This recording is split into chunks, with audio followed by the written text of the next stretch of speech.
Hello.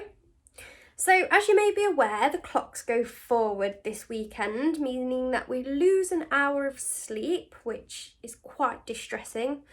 But we also need to think about how this is going to affect our dogs, in particular our blind dogs, and what we can do to help them transition to losing that hour. So dogs can't tell the time.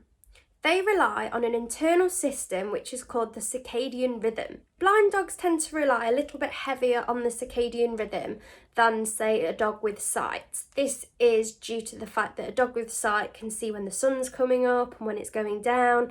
And because the changes of like the sun rising and the sun setting happen in such small amounts of time, the dog can adapt to that quite well.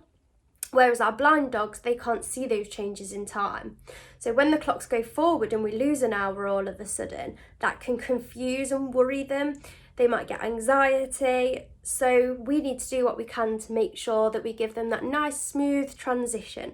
We're going to need to look at changing our dog's routine, particularly for things like walks, feeding, bedtimes, and also waking up. So that might mean you have to get up a little bit earlier every day just to try and help your dog into that transition. So let me give you an example of what I mean, just to put that into perspective.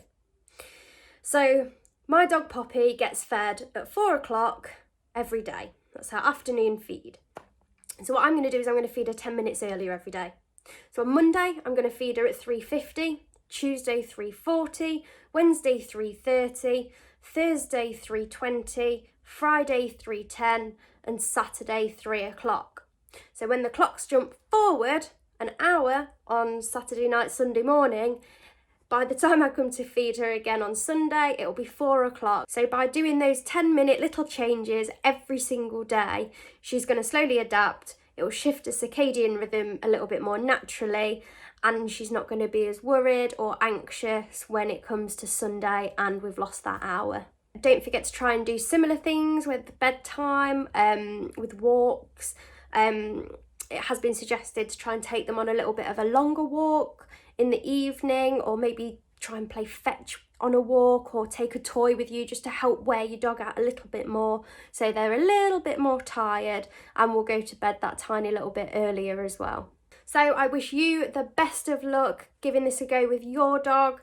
I hope they adapt much easier, and by Sunday they are nicely at peace and they are none the wiser as to what's gone on.